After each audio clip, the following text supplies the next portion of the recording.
بسم الله الرحمن الرحيم. In the name of Allah, the most gracious, the most merciful. الحمد لله الذي أنزل على عبده الكتاب ولم يجعل له عوجا قيما لينذر بأسا شديدا من لدنه ويبشر المؤمنين الذين يعملون الصالحات أن لهم أجرا حسنا. All praises and thanks be to Allah, who has sent down to his slave Muhammad the book, this Quran, and has not placed in it any crookedness. He has made it straight, to give warning to the disbelievers of a severe punishment from him, and to give glad tidings to the believers in the oneness of Allah, who work righteous deeds, that they shall have a fair reward in paradise. ماكثين فيه أبدا وينذر الذين قالوا اتخذ الله ولدا ما لهم به من علم ولا لآبائهم كبرت كلمة تخرج من أفواههم إن يقولون إلا كذبا. They shall abide there forever. And to warn those Jews, Christians and pagans who say, Allah has begotten a son. They have no knowledge of such a thing, nor had their fathers. Monstrous is the word that comes out of their mouths, that he took sons and daughters. They utter nothing but a lie. فلعلك باخع نفسك على آثارهم إن لم يؤمنوا بهذا الحديث أسفا إنا جعلنا ما على الأرض زينة لها لنبلوهم أيهم أحسن عملا وإنا لجاعلون ما عليها صعيدا جرزا. And perhaps you would kill yourself, O Muhammad, in grief over their footsteps from their turning away from you, because they do not believe in this narration, the Quran.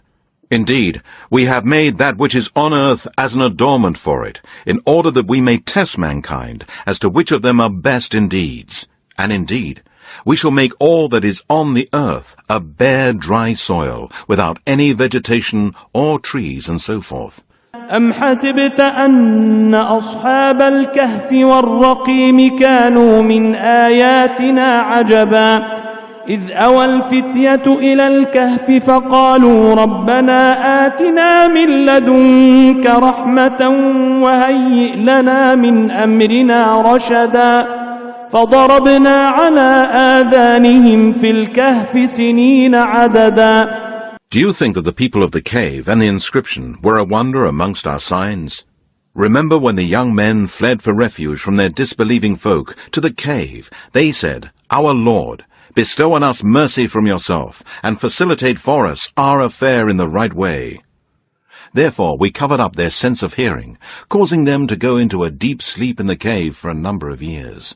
ثم بعثناهم لنعلم أي الحزبين أحصى لما لبثوا أمدا نحن نقص عليك نبأهم بالحق إنهم فتية آمنوا بربهم وزدناهم هدى وربطنا على قلوبهم إذ قاموا فقالوا ربنا رب السماوات والأرض لن ندعو من دونه إلها لقد قلنا إذا شططا. Then we raised them up from their sleep, that we might test which of the two parties was best at calculating the time period that they had stayed. We narrate to you, O Muhammad, their story with truth. Truly, they were young men who believed in their Lord Allah, and we increased them in guidance. And we made their hearts firm and strong with the light of faith in Allah, and bestowed upon them patience to bear the separation of their kith and kin and dwellings, when they stood up and said, Our Lord is the Lord of the heavens and the earth. Never shall we call upon any God other than Him. If we did, we would indeed have uttered an enormity in disbelief. هؤلاء قوم اتخذوا من دونه آلهة لولا يأتون عليهم بسلطان بين فمن أظلم ممن افترى على الله كذبا. These our people have taken for worship gods other than Allah. Why do they not bring for them a clear authority? And who does more wrong than he who invents a lie against Allah? وإذا اعتزلتموهم وما يعبدون إلا الله فأووا إلى الكهف ينشر لكم ربكم من رحمته ويهيئ لكم من أمركم مرفقا. The young men said to one another, and when you withdraw from them and that which they worship, except Allah, then seek refuge in the cave.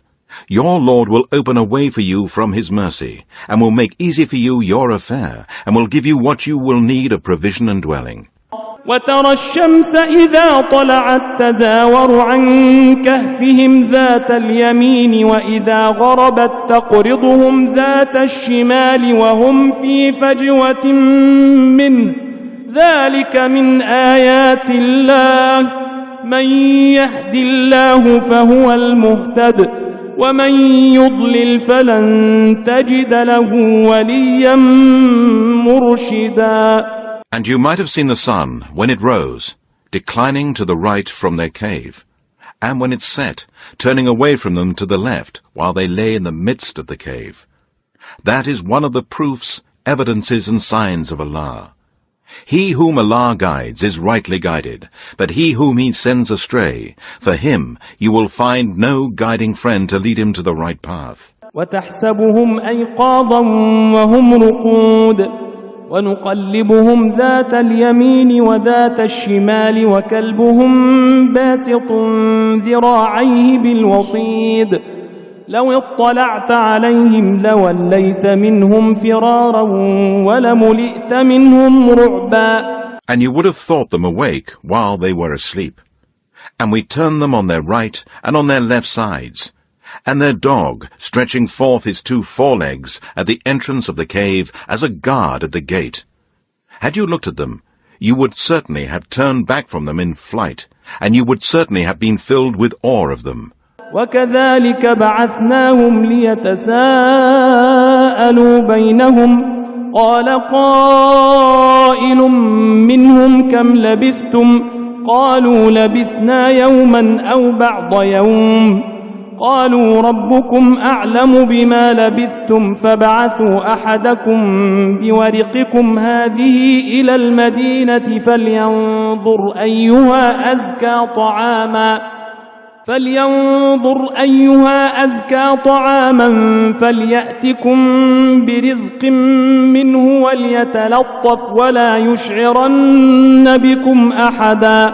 Likewise, we awaken them from their long, deep sleep, so that they might question one another. A speaker from among them said, "How long have you stayed here?" They said, "We have stayed perhaps a day or part of a day."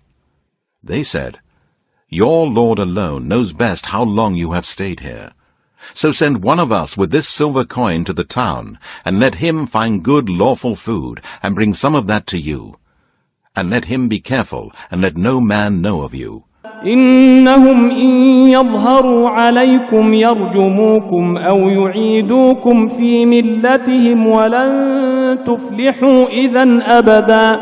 For if they come to know of you, they will stone you to death, or abuse and harm you, or turn you back to their religion, and in that case you will never be successful. وكذلك أعثرنا عليهم ليعلموا أن وعد الله حق وأن الساعة لا ريب فيها إذ يتنازعون بينهم أمرهم فقالوا بنوا عليهم بنيانا ربهم أعلم بهم قال الذين غلبوا على أمرهم لنتخذن عليهم مسجدا. And thus we made their case known to the people, that they might know that the promise of Allah is true, and that there can be no doubt about the hour. Remember when the people of the city disputed among themselves about their case, they said, "Construct a building over them, their Lord knows best about them." Then those who prevailed over their affair said, "We indeed shall build a place of worship over them." سيقولون ثلاثة رابعهم كلبهم ويقولون خمسة سادسهم كلبهم رجما بالغيب ويقولون سبعة وثامنهم كلبهم قل ربي أعلم بعدتهم ما يعلمهم إلا قليل فلا تمار فيهم إلا مراء ظاهرا ولا تستفت فيهم منهم أحدا. Some say there were 3, the dog being the 4th among them. Others say they were 5, the dog being the 6th, guessing at the unseen. Yet others say they were 7, the dog being the 8th. Say, O Muhammad, my Lord knows best their number. None knows them but a few. So debate not about their number, except with the clear proof which we have revealed to you, and do not consult any of the people of the Scripture, Jews and Christians, about the affair of the people of the cave. ولا تقولن لشيء إني فاعل ذلك غدا إلا أن يشاء الله واذكر ربك إذا نسيت وقل عسى أن يهديني ربي لأقرب من هذا رشدا. And never say of anything, I shall do such and such thing tomorrow, except with the saying, if Allah wills. And remember your Lord when you forget and say, it may be that my Lord guides me to a nearer way of truth than this. ولبثوا في كهفهم 300 سنين وازدادوا 9 قل الله أعلم بما لبثوا له غيب السماوات والأرض أبصر به وأسمع ما لهم من دونه من ولي ولا يشرك في حكمه أحدا. And they stayed in their cave 300 years, increased by 9 more years. Say, Allah knows best how long they stayed. With Him is the knowledge of the unseen of the heavens and the earth. How clearly He sees and hears everything. They have no helper or protector other than Him, and He allows none to share in His decision and His rule.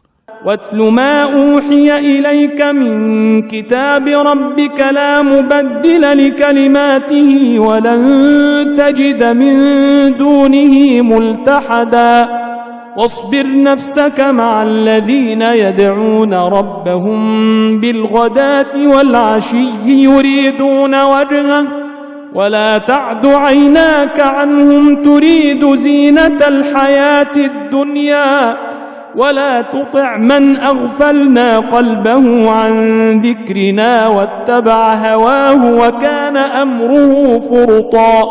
And recite what has been revealed to you, O Muhammad, of the book, this Quran of your Lord. Recite it, understand and follow its teachings, and act on its orders and preach it to men.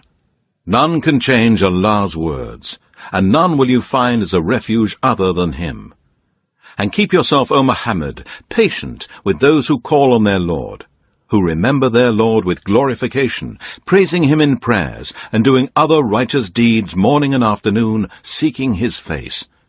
And do not let eyes overlook them, desiring the pomp and glitter of the life of the world. And do not obey him whose heart we have made heedless of our remembrance, one who follows his own lusts, and whose deeds have been lost. وقل الحق من ربكم فمن شاء فليؤمن ومن شاء فليكفر إنا أعتدنا للظالمين نارا أحاط بهم سرادقها وإن يستغيثوا يغاثوا بماء كالمهل يشوي الوجوه بئس الشراب وساءت مرتفقا. And say, the truth is from your Lord. Then whosoever wills, let him believe, and whosoever wills, let him disbelieve. Indeed, we have prepared for the polytheists and wrongdoers a fire whose walls will surround the disbelievers in the oneness of Allah. And if they ask for help or some relief, they will be granted water like boiling oil that will scald their faces. Terrible the drink and terrible the resting place. إن الذين آمنوا وعملوا الصالحات إنا لا نضيع أجر من أحسن عملا أولئك لهم جنات عدن تجري من تحتهم الأنهار يحلون فيها من أساور من ذهب ويلبسون ثيابا خضرا من سندس واستبرق متكئين فيها على الأرائك نعم الثواب وحسنت مرتفقا. Indeed, as for those who believe and do righteous deeds, certainly we shall not suffer to be lost the reward of anyone who does righteous deeds in the most perfect manner. For them will be gardens of eternity in paradise, where rivers will flow underneath them. There they will be adorned with bracelets of gold, and they will wear green garments of fine and thick silk. They will recline there on raised thrones. How superb is the reward, and what an excellent resting place.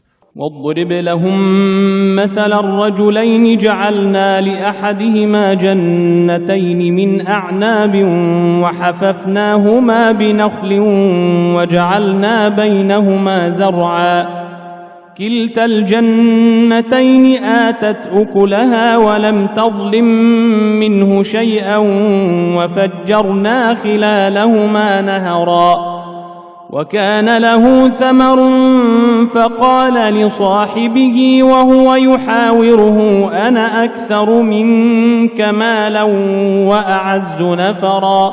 And put forward to them the example of two men. To one of them we gave 2 gardens of grapes, and we had surrounded both with date palms, and had put between them green crops and cultivated fields. Each of those 2 gardens brought forth its produce, and failed not in the least in it. And we caused a river to gush forth in the midst of them. And he, who was in possession of the garden, said to his companion, in the course of mutual talk, I have more wealth than you, and I am stronger in respect of men.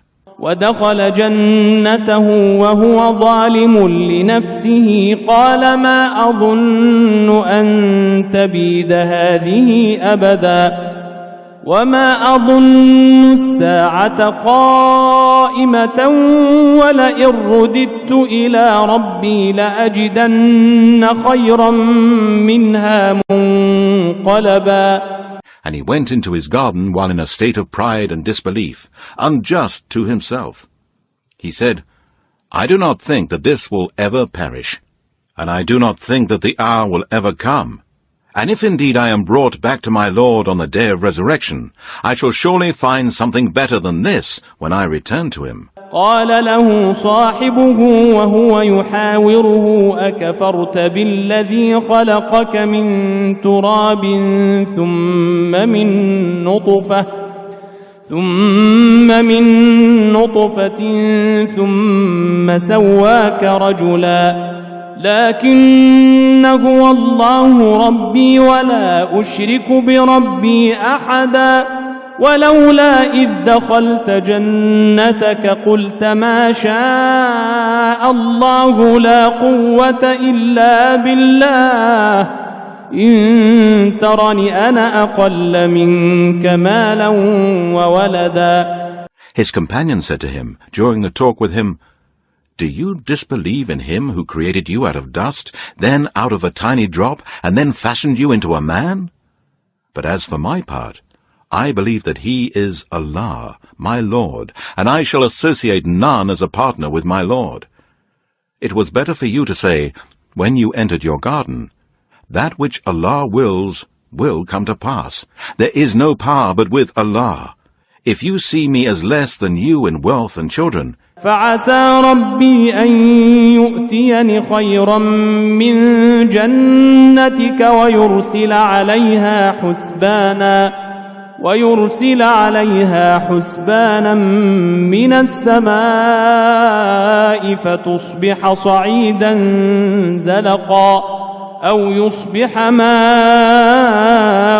غورا فلن تستطيع له طلبا وأحيط بثمره فأصبح يقلب كفيه على ما أنفق فيها وهي خاوية على عروشها ويقول يا ليتني لم أشرك بربي أحدا. It may be that my Lord will give me something better than your garden, and will send on your garden a torment from the sky. Then it will be a slippery earth. Or its water may sink deeper out of your reach. So his crops were encircled with ruin, and he remained clapping his hands with sorrow over what he had spent upon it, while it was all destroyed. And he could only say, Would I had ascribed no partners to my Lord. ولم تكن له فئة ينصرونه من دون الله وما كان منتصرا هنالك الولاية لله الحق هو خير ثوابا وخير عقبا. And he had no group of men to help him against Allah, nor could he defend or save himself.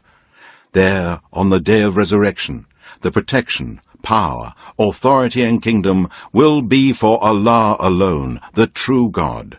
Allah is the best for rewards and the best for the final end. None has the right to be worshipped but He.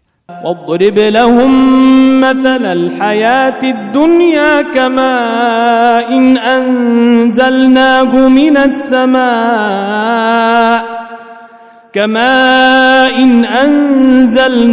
من السماء فاختلط به نبات الأرض فأصبح هشيما تذروه الرياح وكان الله على كل شيء مقتدرا. And put forward to them an example of the life of this world. It is like the rain, which we send down from the sky, and the vegetation of the earth mingles with it, and becomes fresh and green. But later it becomes dry and breaks into pieces, which the winds scatter, and Allah is able to do everything. المال والبنون زينة الحياة الدنيا والباقيات الصالحات خير عند ربك ثوابا وخير أملا. Wealth and children are the adornment of the life of this world, but good righteous deeds that last are better with your Lord for reward and better in respect of hope. ويوم نسير الجبال وترى الأرض بارزة وحشرناهم فلم نغادر منهم أحدا وعرضوا على ربك صفا لقد جئتمونا كما خلقناكم أول مرة بل زعمتم أن لن نجعل لكم موعدا. And remember the day we shall cause the mountains to pass away like clouds of dust, and you will see the earth as a levelled plain, and we shall gather them all together, so as not to leave one of them behind. And they will be set before your Lord in lines as rows, and Allah will say, Now, indeed, you have come to us as we created you the first time. No, but you thought that we had appointed no meeting for you with us. ووضع الكتاب فترى المجرمين مشفقين مما فيه ويقولون يا ويلتنا ما لهذا الكتاب لا يغادر صغيرة ولا كبيرة إلا أحصاها ووجدوا ما عملوا حاضرا ولا يظلم ربك أحدا. And the book of deeds will be placed in the right hand for a believer in the oneness of Allah, and in the left hand for a disbeliever in the oneness of Allah. And you will see the criminals, polytheists, and sinners, fearful of that which is recorded in it. They will say, Woe to us! What sort of book is this that leaves neither a small thing nor a big thing, but has recorded it with numbers? And they will find all that they did placed before them. and your Lord treats no one with injustice. وإذ قلنا للملائكة اسجدوا لآدم فسجدوا إلا إبليس كان من الجن ففسق عن أمر ربه أفتتخذونه وذريته أولياء من دوني وهم لكم عدو بئس للظالمين بدلا ما أشهدتهم خلق السماوات والأرض ولا خلق أنفسهم وما كنت متخذ المضلين عضدا.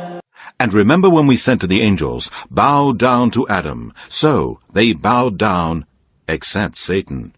He was one of the jinn. He disobeyed the command of his Lord. Would you then take Satan and his offspring as protectors and helpers, rather than me, while they are enemies to you? What a miserable exchange. I never permitted Satan and his offspring to witness the creation of the heavens and the earth, nor their own creation. Nor was I to take the misleaders as helpers. ويوم يقول نادوا شركائي الذين زعمتم فدعوهم فلم يستجيبوا لهم وجعلنا بينهم موبقا ورأى المجرمون النار فظنوا أنهم مواقعوها ولم يجدوا عنها مصرفا. And remember the day he will say, call those so-called partners of mine whom you claim to be gods beside me. Then they will cry to them, but they will not answer them, and an insurmountable barrier will separate them from each other. And the criminals, polytheists and sinners shall see the fire and realize that they have to fall into it, and they will find no way of escape. وَلَقَدْ صَرَّفْنَا فِي هَذَا الْقُرْآنِ لِلنَّاسِ مِنْ كُلِّ مَثَلٍ وَكَانَ الْإِنسَانُ أَكْثَرَ شَيْءٍ جَدَلًا وَمَا مَنَعَ النَّاسَ أَن يُؤْمِنُوا إِذْ جَاءَهُمُ الْهُدَى وَيَسْتَغْفِرُوا رَبَّهُمْ إِلَّا أَن تَأْتِيَهُمْ سُنَّةُ الْأَوَّلِينَ أَوْ يَأْتِيَهُمُ الْعَذَابُ قُبُلًا. And indeed, we have put forth every kind of example in this Quran for mankind. But man is the most quarrelsome of creatures. And what is there to keep back men from believing now, when the guidance, this Quran, has come to them, from asking forgiveness from their Lord, except that the ways of the ancients be repeated with them, or the torment be brought to them face to face? وَمَا نُرْسِلُ الْمُرْسَلِينَ إِلَّا مُبَشِّرِينَ وَمُنذِرِينَ وَيُجَادِلُ الَّذِينَ كَفَرُوا بِالْبَاطِلِ ليدحضوا به الحق واتخذوا آياتي وما أنذروا هزوا. And we do not send the messengers except as givers of glad tidings and warners. But those who disbelieve dispute with false arguments in order to refute the truth. And they treat my proofs, signs and revelations, and that with which they are warned, as jest and mockery.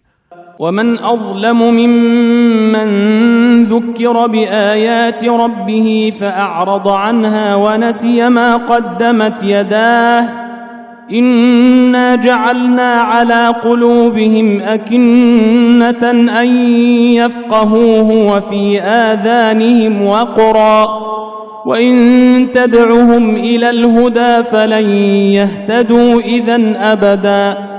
And who does more wrong than he who is reminded of the proofs, signs, and revelations of his Lord, but turns away from them, forgetting what deeds his hands have done?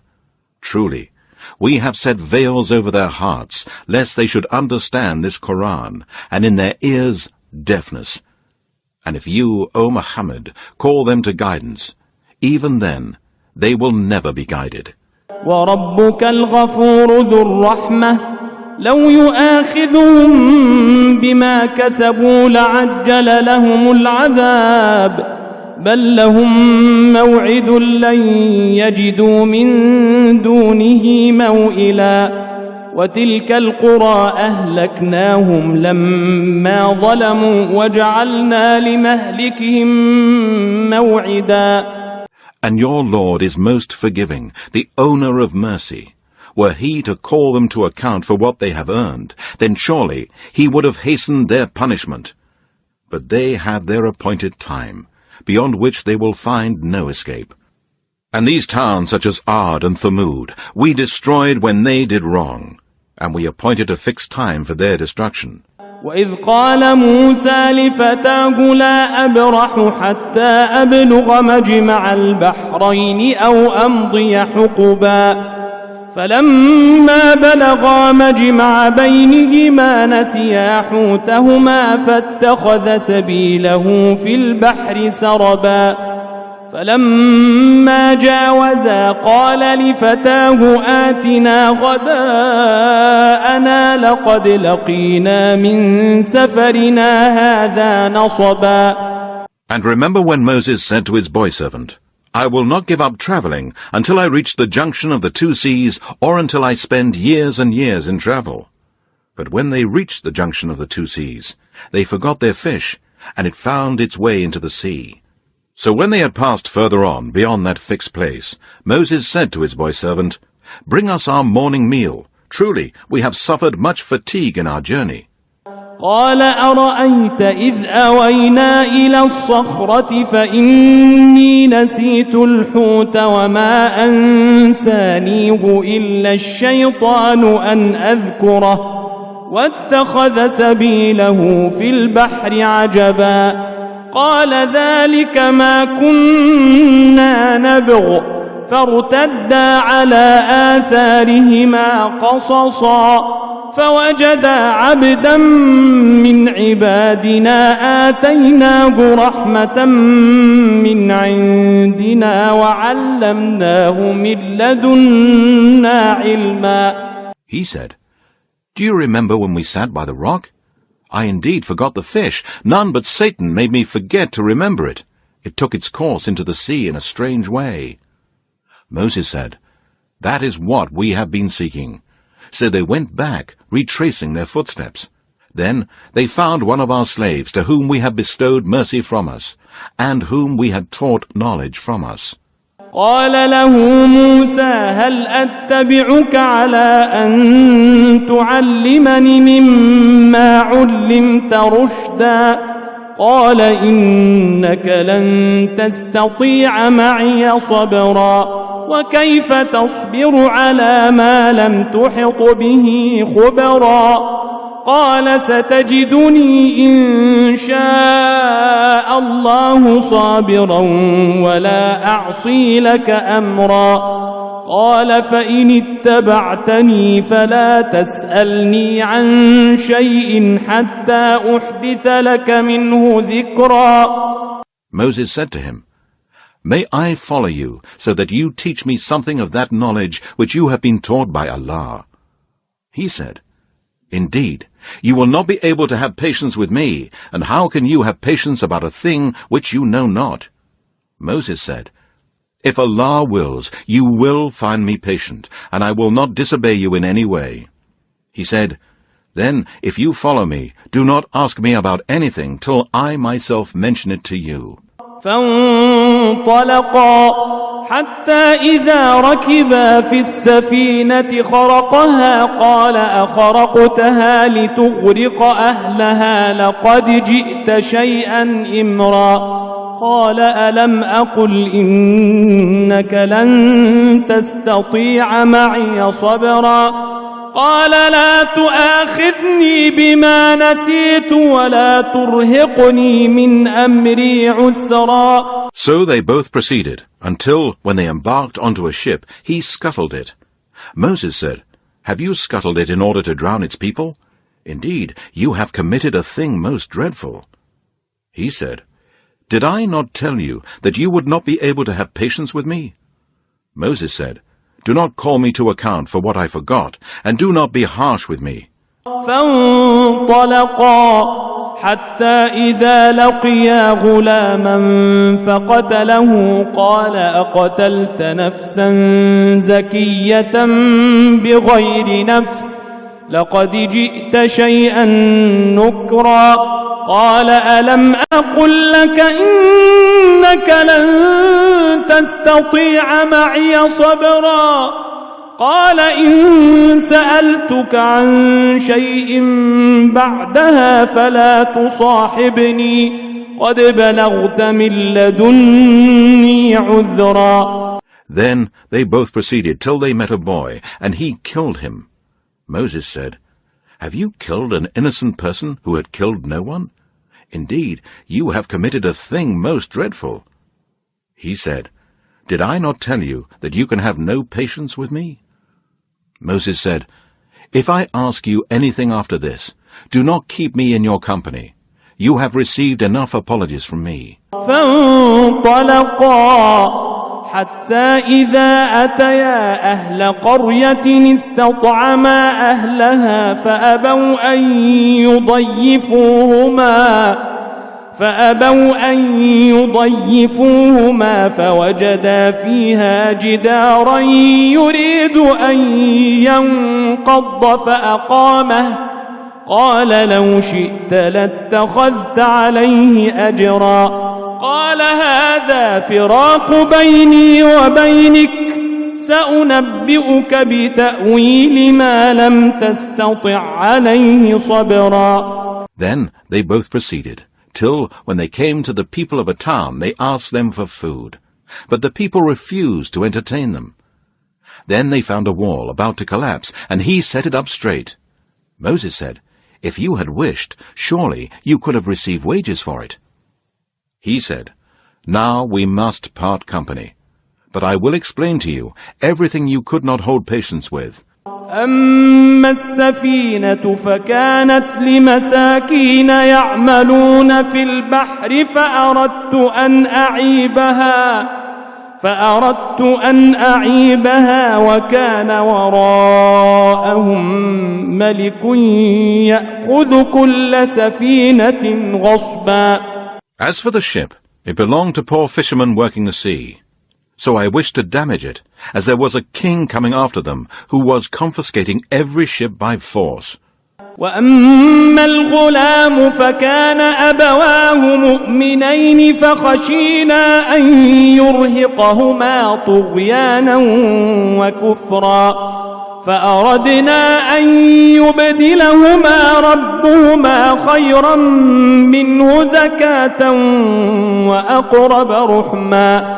And as for the boy, his parents were believers, and we feared in case he should oppress them by rebellion and disbelief. So we intended that their Lord should change him for one better in righteousness and nearer to mercy. وأما الجدار فكان لغلامين يتيمين في المدينة وكان تحته كنز لهما وكان أبوهما صالحا فأراد ربك أن يبلغا أشدهما ويستخرجا كنزهما رحمة من ربك وما فعلته عن أمري ذلك تأويل ما لم تسطع عليه صبرا. And as for the wall, it belonged to 2 orphan boys in the town, and under it there was a treasure belonging to them.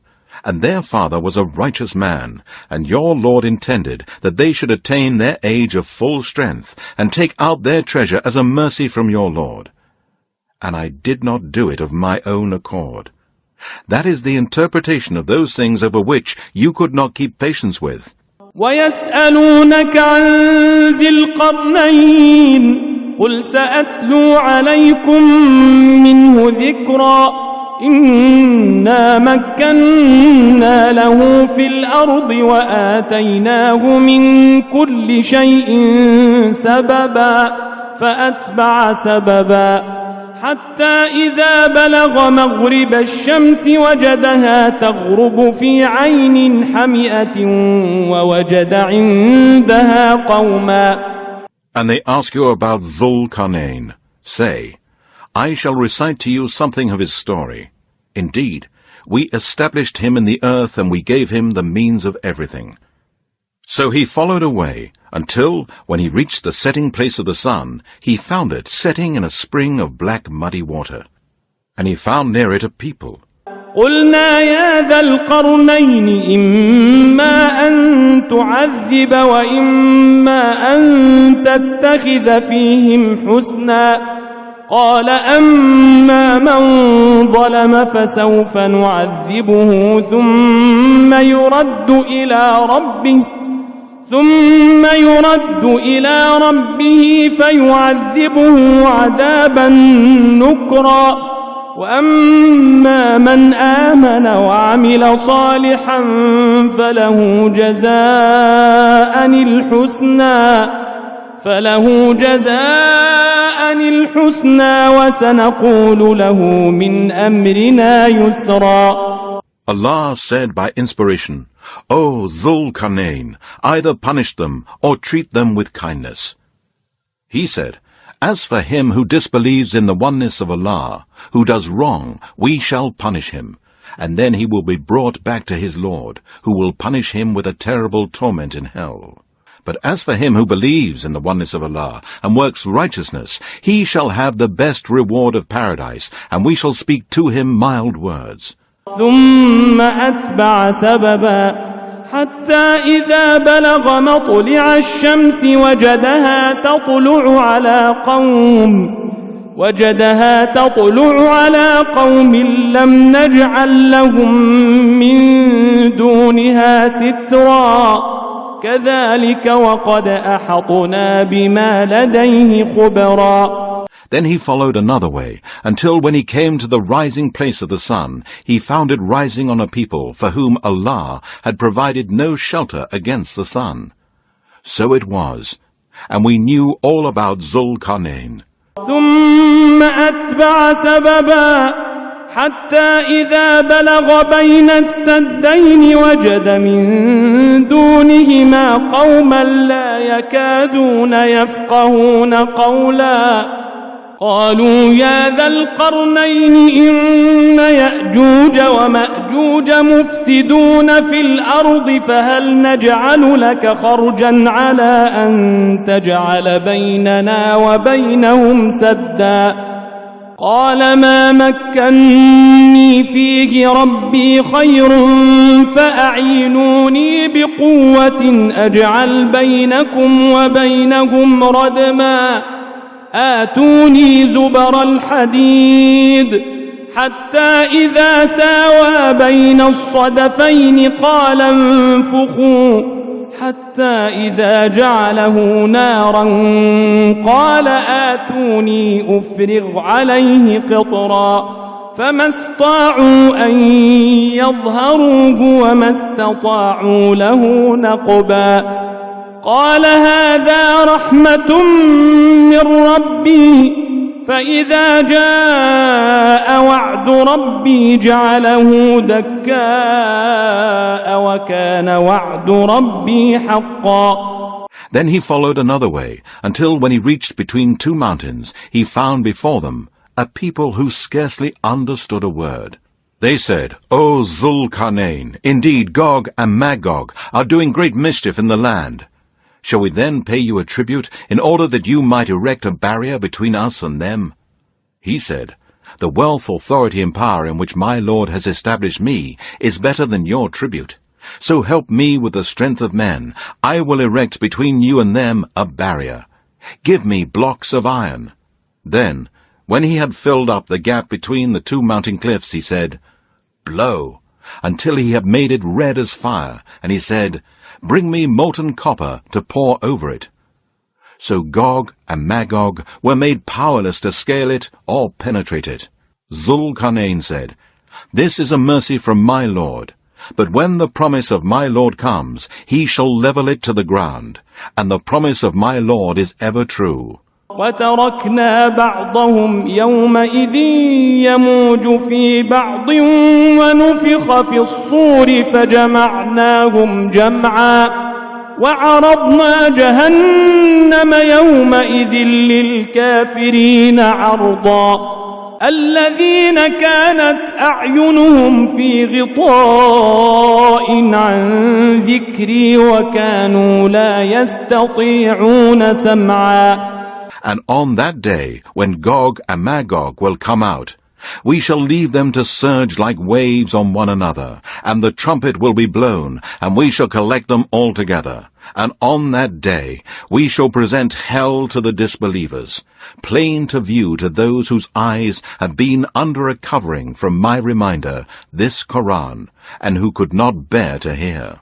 أفحسب الذين كفروا أن يتخذوا عبادي من دوني أولياء إنا أعتدنا جهنم للكافرين نزلا. قل هل ننبئكم بالأخسرين أعمالا الذين ضل سعيهم في الحياة الدنيا وهم يحسبون أنهم يحسنون صنعا. Do then those who disbelieve think that they can take my slaves such as Jesus, son of Mary, as lords, gods, and protectors besides me? Indeed, we have prepared hell as an eternal abode for the disbelievers in the oneness of Allah. Say, O Muhammad, shall we tell you the greatest losers in respect of their deeds? Those whose efforts have been wasted in this life while they thought that they were acquiring good by their deeds. أولئك الذين كفروا بآيات ربهم ولقائه فحبطت أعمالهم فلا نقيم لهم يوم القيامة وزنا. ذلك جزاؤهم جهنم بما كفروا واتخذوا آياتي ورسلي هزوا. They are those who deny the proofs, signs, and revelations of their Lord and the meeting with him in the hereafter. So their works are in vain, and on the day of resurrection we shall not give them any weight. That shall be their recompense, hell, because they disbelieved and took my revelations and my messengers by way of jest and mockery. إن الذين آمنوا وعملوا الصالحات كانت لهم جنات الفردوس نزلا خالدين فيها لا يبغون عنها حولا. Indeed, those who believe in the oneness of Allah and do righteous deeds shall have the gardens of paradise for their entertainment, where they shall dwell forever. No desire will they have to be removed from there. قل لو كان البحر مدادا لكلمات ربي لنفد البحر قبل أن تنفد كلمات ربي ولو جئنا بمثله مددا. قل إنما أنا بشر مثلكم يوحى إلي أنما إلهكم إله واحد فمن كان يرجو لقاء ربه فليعمل عملا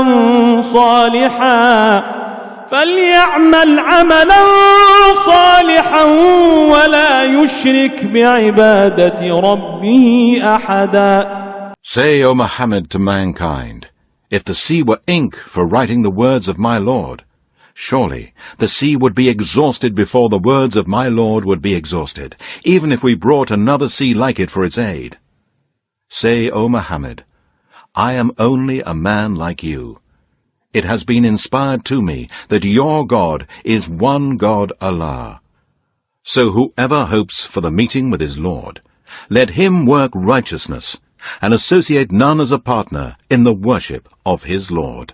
صدق الله العلي العظيم.